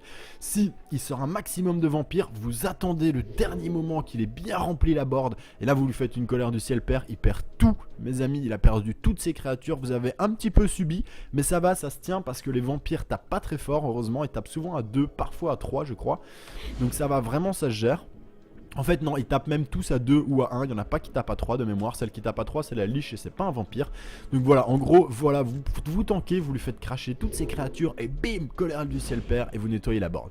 Alors aujourd'hui, le deck que je vous présente sera Miranda, championne mage des lames, qui est un héros absolument fabuleux, que j'adore, vraiment, je me fais plaisir avec l'académie en ce moment. Ça tombe bien puisque tip top aujourd'hui, les 2 missions ce sera... les 2 missions, c'est 2 victoires avec l'académie. Donc c'est un héros qui est pas équilibré, vous voyez, mais qui est très bien orienté. 2 de force, 1 en magie, 0 en fortune. Donc évidemment, on ne le jouera pas en fortune, on le jouera avec ses capacités magiques qui sont ici. Vous avez ici la magie neutre, primordiale, et la magie de l'air. Donc des magies très intéressantes. Ce 2 points de force qui est parfait pour partir sur créature. Et une capacité du héros, repositionner une créature magique alliée ciblée. C'est du pain béni, mes amis. Ça va nous permettre de faire des finish moves de la mort, puisque... vous allez voir qu'on joue ça avec les djinns, qui sont une carte très très puissante, une 4-4-8, c'est une créature mirror là, vous savez les créatures 2-1 là, du bastion, les tireurs. Vous mettez un djinn lié à l'esprit, il vous tape, vous tombez à 4, derrière boum vous attaquez, vous le prenez, il vous reste 4 PV, vous êtes très très très très bien. Et vous mettez votre djinn lié à l'esprit en position de mêlée, dans ces cas là. Si vous avez un tireur derrière, bim, tireur de précision des arcanes, et vous assurez la lane, vous êtes tranquille. Attention à pas vous prendre un pont détruit quand même contre les Akamas, mais contre les 4, vous devriez être relativement safe. Puisque la plupart des 4 jouent moyennement fortune, c'est curieux, mais ils préfèrent jouer les sorts en général, c'est ce que je vois de plus en plus. Alors, une autre chose très très intéressante avec cette créature, pour finir sur elle, c'est que elle est volante magique, donc vous pouvez la poser où vous voulez. Donc c'est à dire, ça c'est ce qu'on verra également dans le choix du mulligan, très important. Vous voyez que vous avez un tour 2. Il est plus intéressant si votre adversaire n'a pas les ponts détruits. Vous regardez votre tour 2, vous avez le choix entre celui-là et celui-là. Celui-là est un distance, celui-là est un distance ou mêlée, peu importe, vous choisissez. Évidemment, si vous avez cette créature-là en main et que en tour 3, vous n'avez que un Rakshasa par exemple, et bien évidemment vous allez poser votre djinn lié à l'esprit en position de tireur, pas en position de mêlée, puisque votre intérêt va pouvoir être de mettre votre Rakshasa en position de mêlée devant. Si vous en avez besoin, ne le faites pas tout le temps, parce que vous pouvez prendre un brin de soie de lune ou un pont détruit, mais ne serait-ce que vous les mettez sur 2 lanes séparées, mais vous avez la possibilité de bouger votre Rakshasa devant pour couvrir votre djinn lié à l'esprit s'il faut. Et notez également que vous pouvez utiliser la tente de la derviche, je n'en mets qu'une. C'est une carte qui est un petit peu en test, mais j'en suis très contente, j'en ai 2, j'en ai 2 ou 3, hop, j'en ai 2. C'est une carte qui est un petit peu en test, mais qui est très très très puissante. Elle permet de vous la poser, bah là vous faites le combo comme je viens de vous expliquer. Tour 2, vous mettrez votre Jhin ici, devant, vous mettez avec le temps, hein, là vous mettez votre Rakshasa, voilà, vous tankez un adversaire, voilà, tac tac tac, vous le faites perdre son temps. À un tour, vous voyez que tac, en face, il vous met un tireur à 4 en face de votre Jhin tape à 2, vous mettez une dente de la derviche devant le Jhin, vous relevez votre Rakshasa, bim, vous le montez dedans et ça vous fait une powerline à 4 et boum, vous prenez l'avantage. Très intéressant. Notez également que c'est le genre de move que vous ferez parfois grâce à ceci, à la téléportation. Vous le verrez après, j'essaierai de vous montrer tout ça. Vous verrez que la synergie est très très forte, je vous montrerai ça, c'est un petit peu long à expliquer. Donc l'apprenti cramoisi, comme je vous ai expliqué, l'éclaireur Rakshasa. Alors là, bon, tout de suite on arrive un peu dans les gros sous, hein, on va pas se mentir, les 4 éclaireurs Rakshasa, bon bah c'est du bleu, c'est pas forcément donné. Après c'est du BS2, hein, c'est pas du Heart of Nightmare. C'est pas de l'extension Cœur des Cauchemars, donc avec les jokers ça doit pas être tellement cher, ça doit être 4 jokers j'imagine, je sais pas exactement, mais ça doit pas être trop cher. Si vous en avez 3 c'est possible, si vous en avez 2 ça va être dur. Le Phoenix de la Lune est facultatif également. Tous les autres, ne pas les avoir c'est inadmissible, tout ça c'est du blanc, même ça vous devez les avoir, hein. Franchement vous devez les avoir. Si vous en avez 2 ça va, c'est le minimum, il faut en avoir 2. Celui-là je vous conseille vraiment d'en avoir 3. Alors ici on continue le Jhin lié à l'esprit. Alors pourquoi le Jhin lié à l'esprit? Eh bien pour équilibrer notre deck, c'est un tireur, un excellent tireur au demeurant, 3-3-6, très intéressant, bonne riposte, bonne attaque, bonne pool PV. Résistance au sort, du pain béni. Combien de fois j'ai surpris mon adversaire avec ça? Combien de fois il était persuadé de pouvoir faire une frappe de foudre et se débarrasser de mon Jhin parce qu'il avait pas lu la carte. Il tape dessus, boum, au lieu de taper à 6, ça tape à 3. Et il a payé 4 de coups pour faire ça mes amis, c'est un coup d'épée dans l'eau. Et vous êtes bien parce que votre Jhin après hop, même si vous a pris un petit peu de PV, vous mettez une créature à évasion devant et c'est bon, il est cover, vous êtes bien. Alors ici, maîtresse derviche, on continue avec les gros sous, hein. Là on attaque les gros sous les amis, je suis désolé. La maîtresse derviche, vivacité, déviation à distance, très intéressant. Et la première fois que la maîtresse derviche détruit une créature pendant votre tour, elle gagne une attaque supplémentaire. Donc une pool PV assez faible, à 5, assez susceptible... sujette aux frappes de foudre qui tape à 6 malheureusement, ça il faut vous y attendre, mais elle a vivacité, attention elle n'a pas évasion, ne vous faites pas avoir, mais elle a vivacité, c'est à dire qu'elle peut se déplacer et attaquer pendant le même tour, ainsi que déviation à distance. Donc vivacité vous savez ce que c'est, mais déviation à distance c'est un peu plus compliqué. Quand votre adversaire vous tape à 3, admettons avec un tireur, c'est uniquement avec les tireurs, vous lui renvoyez 2 points de dégâts dans les dents, c'est à dire que vous ne prendrez vous qu'un seul point de dégâts et lui subira 2 points de dégâts. Il y a quelque chose de très important mes amis qu'il faut vraiment noter, il faut vous en rappeler. Si par exemple avec cette créature j'attaque un tireur qui a 2 de riposte, c'est moi qui attaque et je ne le tue pas avec mon attaque, admettons qu'il ait 5 PV. Quand je le frappe à 3, eh bien mes amis je devrais normalement, puisque je ne le tue pas, subir ces 2 points de riposte. Eh bien mes amis la déviation à distance marche également contre la riposte des tireurs de mêlée. C'est à dire que si la créature, par exemple je la tape à 3, elle a 5 PV et 2 de riposte, eh bien je vais lui renvoyer ces 2 de riposte dans les dents, c'est à dire que je la taperai à 5. Autrement dit cette créature, la maîtresse derviche, est très forte contre les tireurs, vous en doutez bien, particulièrement contre les tireurs de haut niveau, comme par exemple celui-ci, hein. Vous voyez là je le tuerai pas en un coup, mais presque. Je prendrai qu'un seul point de riposte et je lui mettrai 5 points de dégâts dans les dents. Donc derrière hop je fais un petit sort des familles du style un trait de feu. Enfin là j'ai pas le trait de feu mais vous voyez il y a moyen de se démerder quoi. Un petit truc, une petite baffe derrière et fin de l'histoire. Et quand vous tuez une créature pour la première fois pendant le tour, vous avez une deuxième attaque. Donc c'est génial mes amis. Alors ici Nurtis sort très importante dans ce deck puisqu'on va la jouer, on va jouer énormément de sorts. Elle nous permet en plus d'avoir une petite chaîne au téton et d'être une sacrée friponne, elle a l'intérêt d'avoir la canalisation de la magie à 3, donc un niveau 3 assez élevé qui va être très important, vous allez comprendre pourquoi tout de suite, ainsi que résistance au sort, et chaque fois que vous lancez un sort instantané, piochez une carte. Donc bah du méga pain béni les amis, hein, du méga pain béni, je vais pas vous la faire à l'envers, vous comprenez évidemment pourquoi c'est bon. Et ici Zephyria Ludevant que j'adore, que j'ai certainement déjà montré pas mal de fois. Lorsqu'elle rentre sur le champ de bataille, vous renvoyez une créature dans la main de l'adversaire et vous faites un déplacement tactique. Attention, vous ne pouvez pas faire d'attaque avec une autre créature entre ces deux skills. Une fois que vous posez Zephyria, vous êtes obligé de tout de suite renvoyer la créature en main et tout de suite repositionner la créature adverse ciblée. Ça peut avoir une importance, faites-y bien attention, réfléchissez à votre coup avant de le jouer. Et là mes amis, les gros sous, hein, on y va, on envoie, là ça va coûter de la thune. Les 4 Jhin Sculpte Nuage, vous remarquez que j'en ai que 2, malheureusement, j'ai vraiment du mal, c'est terrible. J'ai les larves... J'ai les larvas à 1 avec Déleb, enfin j'ai tout ce qu'il faut dans tous les decks. Dans mon deck à moi, pas moyen de choper les 4 jeans sculpte nuage. J'en ai 4. J'en ai besoin de 4 et je n'en ai que 2. Je vous conseille sincèrement d'en avoir au minimum 2. Hein. Ça c'est vraiment c'est très très important dans ce deck. Pourquoi? Parce que vous avez pu voir que j'ai pas mal de créatures à canalisation de magie. Donc je vais monter très très très haut en magie. Ne serait-ce que pour mes sorts également. Vous pouvez voir qu'il faut 6 ici. Je vais monter très haut en magie. Et en fait évidemment ça va faire chuter le coût de mon jean sculpte nuage, qui va souvent quand je le poserai me coûter 1 ou 2 ou 0 parfois. Ça dépend si j'ai des créas à canalisation de magie qui sont sortis. Mais la plupart du temps il me coûtera vraiment rien. Donc ça fait que vous arrivez genre je sais pas, pour vous donner un ordre d'idée, vous arrivez au tour 8, la game commence un peu à s'éterniser. Votre adversaire, si c'est un adversaire de la